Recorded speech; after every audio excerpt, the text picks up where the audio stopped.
This is a traditional suction check valve, or inlet check valve, for a 5100 series fluid end.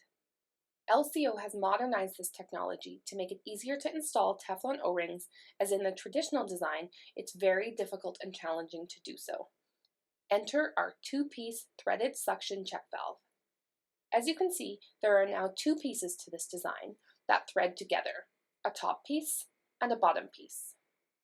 Set the top part down to begin installation. Locate your bag of Teflon O-rings. There are now 3 different O-rings required versus 2 as seen in a traditional single piece check. Grab the middle size O-ring and install it on the bottom piece of the check valve.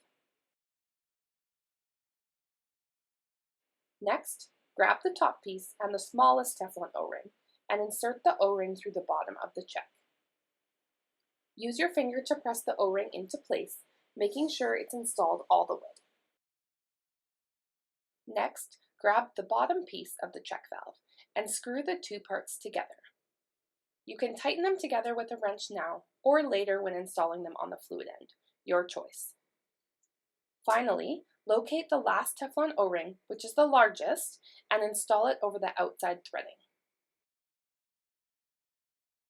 You have now completed the installation of the 3 Teflon O-rings. If you don't get a perfect seat with the 3/8" ball on the first time, give it a slight tap with a hammer to set the ball. Screw the completed 2-piece check valve into the fluid end inlet and install as normal. Tighten with a wrench to secure.